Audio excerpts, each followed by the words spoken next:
So S dance icon season 2 sensational గా start అయింది. So మనతో పాటు ఉన్నారు Shekhar master. Hi master. Hi అండి. How are you? Yeah good good, thank you. మీరు ఎలా ఉన్నారు? చాలా బాగున్నాను. సో సీజన్ 1 ఎనర్జీ ఒక లెవెల్ అయితే సీజన్ 2 అసలు మేము ఎక్స్పెక్ట్ చేయలేనట్టుంది. ఎలా అనిపిస్తుంది ఫస్ట్ ఆఫ్ ఆల్? సీజన్ 1కే చాలా మంది చూసారు, ఎందుకంటే బెస్ట్ డాన్స్ అందరం తీసుకొచ్చి చేయటం పెద్ద సక్సెస్ అయింది. సీజన్ 2 మేము అలాగే అనుకో ఎలాంటి డాన్సర్స్ వస్తారో ఆల్రెడీ తీసుకొచ్చారు కదా, కానీ ఇంకా మంచి ఎక్స్ట్రాడినరీ డాన్సర్స్ వచ్చారు. అంటే ఇప్పుడు మొన్నే స్టార్ట్ అయింది కాబట్టి చాలా బాగా చేస్తున్నారు. అప్పుడు ఏంటంటే ఎలిమినేషన్స్ ఒకటి మళ్ళీ అంటే ఓంకార్ గారు అంటే కాన్సెప్ట్స్ మీద కాన్సెప్ట్స్ కొత్తగా ట్రై చేయడానికి చూస్తారు, విచ్ ఈస్ వెరీ గుడ్. బాగా వర్కౌట్ అవుతున్నాయి పంచభూతానికి కాన్సెప్ట్ తీసుకోవటం. ఇంకోటి అంటే ఎప్పుడైనా ఒకళ్ళు కంటెస్టెంట్ ఎలిమినేట్ అయితే మెంటర్ ఎలిమినేట్ అవ్వరు, వేరే కంటెస్టెంట్ వస్తారు. కానీ ఇక్కడ ఏంటంటే మెంటర్ కూడా రెస్పాన్సిబిలిటీ తీసుకోవాల్సిన పరిస్థితి ఉంది. కంటెస్టెంట్ ఎలిమినేట్ అయిపోతే మెంటర్ కూడా వెళ్ళిపోవాలి. అంటే ఇప్పుడు ఆ భయం కంటెస్టెంట్ తో పాటు మెంటర్ కూడా ఉంది.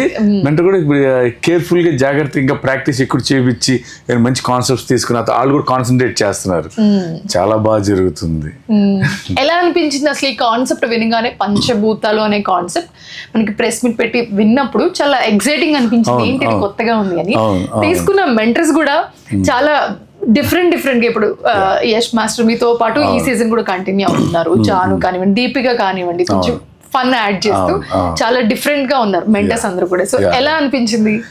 చాలా బాగుందండి. అంటే ఇప్పుడు వీళ్ళంటే వాళ్ళకి సపోర్ట్ చేయడానికి at the same time fun add అవటం చాలా బాగుంది. ఇంకోటి ఏంటి వీళ్ళకి భయం స్టార్ట్ అయింది. ఇంకోటి ఏంటి ఇద్దరు కలిసి వెళ్ళిపోతారు, మళ్ళీ వచ్చేటప్పుడు మళ్ళీ వీళ్ళు రావట్లా. ఫస్ట్ అంటే ప్రతి ఎపిసోడ్కి ఎలిమినేట్ అవుతారు, ఎలిమినేషన్ ఉంది. వేరే ఎపిసోడ్ కి ఇంకొక మెంటర్ ఇంకొక కంటెస్టెంట్ వస్తారు, కొత్త వాళ్ళు వస్తున్నారు.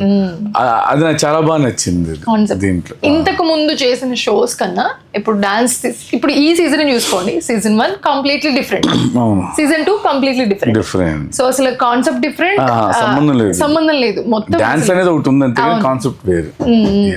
Coming to first performance, it was epic. చాలా చాలా చాలా బాగుంది అని. సో ఏంటి ఎనర్జీ పెరిగిపోతుంది ఇంకా మీలో? ఏం లేదండి, అది మా పని అది డాన్స్ అది చేయటం అంతే. ఇంకా అంటే సినిమాల్లో చూసింది వేరే, like recently super hit also. So ఎక్కడ చూసినా దబిడి దిబిడి అనిపిస్తుంది. సో ఆ పర్ఫార్మెన్స్ అన్ని మిక్స్ చేశారు, చాలా చాలా చాలా బాగుంది. సో మీ పర్ఫార్మెన్స్ ఆ రేంజ్ లో ఉంటే మేము కమింగ్ ఎపిసోడ్స్ లో ఎలా ఎక్స్పెక్ట్ చేయొచ్చు కంటెస్టెంట్స్? అసలు కంటెస్టెంట్స్ చాలా బాగా చేస్తారు, టూ గుడ్. ఇంకోటి ఏంటంటే ఒక కంటెస్టెంట్ అంటే ఎందుకంటే అందరిని బెస్ట్ తీసుకున్నారు. బెస్ట్లో ఎవరైనా కొంచెం తక్కువ ఉన్నారంటే ఈ తక్కువ ఉన్న వాళ్ళని ఒక 5-6 ఎపిసోడ్ తర్వాత ఎలిమినేషన్ లేదు. ఈ పర్ఫార్మెన్స్ చేశారు, ఈ ఎపిసోడ్లో మళ్ళీ ఎలిమినేషన్ తక్కువ వస్తాయి, మళ్ళీ కొత్త వాళ్ళు తీసుకుంటున్నారు. అంటే మాకు కొంచెం ఫ్రెష్గా ఉంటుంది. ఓహో వేరే వాళ్ళు వస్తున్నారు, వేరే వాళ్ళు చూస్తున్నాం, ఆల్ స్టైల్. అంటే మిగతా వాటిల్లో అంటే బిఫోర్ ఇంతకు ముందు షోస్లో ఏంటంటే ఒక 10 మంది కంటెస్టెంట్స్ ఒక్కొక్కరు ఎలిమినేట్ అయితే లాస్ట్ లో ఒకరు ఉండేవారు. బట్ ఇప్పుడు అలా కాదు కదా, ఒక పర్ఫార్మెన్స్ కి మీరు డిసైడ్ చేయాలి కదా. సో అది ఎలా, is that fair or unfair? అంటే ఇప్పుడు ఒక్క పర్ఫార్మెన్స్ ఎలా డిసైడ్ చేయడం అంటే అది ఇంకా మనం చెప్పలేమండి. ఇప్పుడు డూ ఆర్ డై పెట్టిన కాన్సెప్ట్ అలాంటి do or die. First day దీన్ని నువ్వు ప్రూవ్ చేసుకుంటే నెక్స్ట్కి వెళ్తావు, లేదంటే అక్కడితో వెళ్ళిపోతావు. వెళ్ళిన తర్వాత మళ్ళీ అక్కడ మళ్ళీ ఫైట్ చేయాలి. So you have to fight every episode ని తక్కువ అంచనా వేసి ఈ ఒక్క ఎపిసోడ్కి ఇలా చేద్దాం అన్నట్టు లేదు. ప్రతిదీ యూ షుడ్ గివ్ 100% ఇస్తేనే తను ఉంటాడు, లేదంటే ఎలిమినేట్ అయిపోతాడు. వాళ్ళు 100% ఇవ్వడమేమో కానీ ఆడియన్స్ కి మాత్రం ఫుల్ ప్యాక్ మీల్స్ అనమాట. ఎందుకంటే చాలా మంచి రెస్పాన్స్ వచ్చింది, చాలా మంచి రెస్పాన్స్. సో ఆహాలో డాన్స్ ఐకాన్ సీజన్ 2 అనగానే లైక్ ఫస్ట్ చెప్పగానే అందరూ మంచి ఎక్స్పెక్టేషన్స్ ఉన్నాయి అందరికి. సీజన్ 1 కన్నా మంచి కాన్సెప్ట్ వచ్చారు కాబట్టి సో వెయిట్ చేశారు అందరూ. ఎపిసోడ్ కి చాలా మంచి రెస్పాన్స్ వచ్చింది. ఎలా అనిపిస్తుంది? చాలా హ్యాపీ అండి. మనం చేస్తున్న షో మంచి రెస్పాన్స్ అయితే ఇంకా అంతగానే హ్యాపీగా ఉంది. చెప్పండి. So who is your favourite contestant? అందరూ బెస్ట్ అని చెప్పొద్దు, ఖచ్చితంగా ఎవరొకరు ఉంటారు, ఎవరొకరు ఫేవరెట్ అయితే ఉంటారు ఖచ్చితంగా. అందరూ బాగా చేస్తారు. చిన్నపిల్లలు ఇద్దరు నాకు బాగా నచ్చారండి. ఓకే, చిన్నపిల్లలు ఇద్దరు.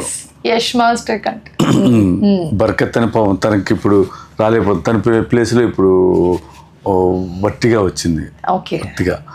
తను ఎక్స్ట్రాడినరీ డాన్స్. అసలు ఎక్కడ తీసుకొస్తారండి వీళ్ళందరినీ? నాకు ఒక డౌట్ నిజంగా అడగడానికి. ఎందుకంటే ఆడియన్స్ ని ఎంటర్టైన్ చేయడానికి అసలు వీళ్ళని ఎక్కడెక్కడో ఇండియాలో బెస్ట్ డాన్సర్స్ ఎక్కడ ఉన్నారు, ఎక్కడ పిక్ చేసి తీసుకొని వస్తున్నారు. సో చాలా కష్టం అవుతుంది కదా ఖచ్చితంగా. ఎందుకంటే ఇప్పుడు నుంచి కాదు, ఎప్పటి నుంచో వీళ్ళు ఎవరెవరు బాగా చేస్తారని చూసి తీసుకొస్తుంది ఓంకార్ గారు ఆ టీం వాళ్ళు.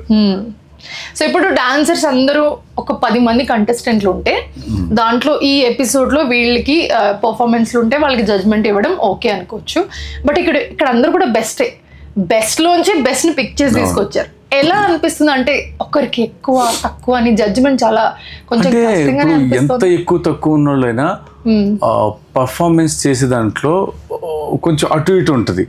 అంటే ఈ రోజు చేసే పర్ఫార్మెన్స్ లో ఒకరు బాగా చేయొచ్చు, నెక్స్ట్ రేపు జరిగే పర్ఫార్మెన్స్ లో ఇంకొకరు బాగా చేయొచ్చు. అలా కాకుండా వాళ్ళు ప్రతిదీ బాగా చేస్తేనే ఇది వెళ్తారు. ఏ మాత్రం కొంచెం అటు ఇటు అయినా సో ఎంజాయ్ చేస్తున్నారు మొత్తానికి డాన్స్ ఐకాన్ సీజన్ బాగా. సో చాలా మంది ఇప్పుడు మనం మాట్లాడుకున్నట్టే బెస్ట్ డాన్సర్స్ ని కంటెస్టెంట్ లాగా మనకి పిక్ చేసుకుని తీసుకొచ్చి డాన్స్ లో పర్ఫామ్ చేపిస్తున్నారు. సో మీకు బాగా నచ్చిన పర్ఫార్మెన్స్ కానివ్వండి, లేకపోతే బాగా టాలెంట్ ఉన్న వాళ్ళు కానివ్వండి, సో మీరు ఛాన్స్ ఇవ్వడం రిఫర్ చేయడం చేస్తూ ఉంటారా? డెఫినెట్గా అండి. ఎందుకంటే వాళ్ళు బాగా చేశారు, బాగా నచ్చారంటే మేము అడుగుతాం. వాళ్ళకి ఇంట్రెస్ట్ ఉంది అంటే మా దగ్గర అసిస్టెంట్గా చేస్తారని అడుగుతాం. వాళ్ళకి ఇంట్రెస్ట్ ఉంటే తీసుకుంటాం అసిస్టెంట్గా మా దగ్గర.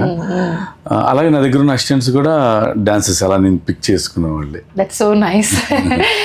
సో సీక్రెట్ ఓటింగ్ అనగానే ఒక ఎగ్జైట్మెంట్ ఉంది, ఏంటి ఎవరికి ఎన్నేస్తున్నారు అని. ఏంటి మీ సీక్రెట్ ఓటింగ్తో ఏమన్నా కొంచెం అటు ఇటు అయ్యే ఛాన్స్ ఉంటుందా? సీక్రెట్ స్కోరింగ్ ఏంటంటే నేను ఫరియా ఇద్దరం కలిసి 100 ఇస్తే 100 వస్తాయి. ఎవరికైనా బెస్ట్ చేసి 100 వస్తే అది వాళ్ళకి యూజ్ అవుతుంది. అంటే అప్పుడు మేము ఎవరైనా ఒక కంటెస్టెంట్ని మేము సేవ్ చేసే స్కోప్ ఉంది. వీళ్ళు బాగా చేసేవాళ్ళు కానీ అంతకుముందు ఎపిసోడ్లో చేయలేదు, లేదంటే ఈ ఎపిసోడ్లో చేయలేదు, అలా అని మేము సేవ్ చేసే అవకాశం ఉంటుంది. కానీ ఫైనల్గా ఏదైనా ఆడియన్స్దే అండి. ఆడియన్స్ ఓటు బట్టే ఎవరైతే బాగా చేస్తారో వాళ్ళే ఉంటారు, ఎవరైతే బాగా చేయరో వాళ్ళు ఎలిమినేట్ అవుతారు. ఎప్పుడైనా వాళ్ళకి 100 out of 100 వస్తే కనుక దాని ముందు ఎపిసోడ్కి ఉంటుంది. దాని ముందు ఎపిసోడ్ ఓటింగ్లో వాళ్ళకి అటు ఇటు అయితే కనుక ఇది వాళ్ళకి యాడ్ అయ్యిద్ది. సో మీకు కనుక టాలెంట్ ఉంటే ఖచ్చితంగా మీరు కూడా ఈ షోలో పార్టిసిపేట్ చేయొచ్చు. ఓంకార్ గారు కూడా అనౌన్స్ చేయడం జరిగింది వైల్డ్ కార్డ్ గురించి. సో మీరు ఏమైనా వాళ్ళకి టిప్స్ కానీ సజెషన్స్ కానీ ఇస్తారు? ఎందుకంటే వైల్డ్ కార్డ్ అనగానే టాలెంటెడ్ పర్సన్స్ ఎక్కడో ఉంటారు లైక్ పిక్ చేయకుండా. సో వాళ్ళకి ఖచ్చితంగా ట్రై చేస్తారు. వాళ్ళకి మీరు ఎలాంటి టిప్స్ ఇస్తారు? టిప్స్ అంటే ఏం లేదండి. ఏంటంటే ఈ డాన్స్ ఐకాన్కి రావాలి అన్న ఐడియా ఉంటేనే బెస్ట్ డాన్సర్స్ అయ్యి ఉంటారు. ఇంకోటి ఏంటి, వాళ్ళ దగ్గర ఉన్న టాలెంట్ మొత్తం దీంట్లో పెట్టండి. అంటే అక్కడికి వెళ్ళిన తర్వాత చేద్దాం అన్నట్టు కాకుండా మీరేం చేస్తారో తెలియదు కదా, మీరేం చేస్తారో అనుకునేది మీరు ఇచ్చే డెమోలో చేసి చూపించండి. అప్పుడు వాళ్ళకి బాగా నచ్చింది కాబట్టి డెఫినెట్గా వాళ్ళని తీసుకునే ఛాన్స్ ఉంటుంది. సూపర్. సో కమింగ్ ఎలా ఉండబోతుంది? ఇంకా మేము చాలా ఎక్స్పెక్ట్ చేయొచ్చా ఈ షో నుంచి? మీరు ఎలా ఎక్సైటింగ్ గా ఉన్నారో నేను అంతే ఎక్సైటింగ్. ఎపిసోడ్ ఏం జరుగుతుందో తెలియట్లేదు. సో ఇప్పుడు మీతో మాట్లాడుతుంటే నాకు కూడా ఎక్సైట్మెంట్ వస్తుంది. మీరు అంటున్నారు క్యాజువల్ షోలో కూడా లైక్ ఏంటి సస్పెన్స్, ఏంటి ఏం జరుగుతుంది. సో ఈ సస్పెన్స్ షో మొత్తం క్యారీ చేస్తున్నారు, మీకు కూడా తెలియదేమో యాక్చువల్లీ, మీరు కూడా అదే చెప్తూ ఉన్నారు. సో నెక్స్ట్ ఏ కంటెస్టెంట్ వస్తారో అది కూడా మాకు తెలియట్లేదు, ఏ కంటెస్టెంట్ ఏం ఎంటర్ వస్తారో తెలియట్లేదు. అంటే స్టేజ్ మీదే మాకు చూపిస్తున్నారు. So yes, we also waiting for that excitement. Thank you so much, Master, giving such time. Thank you.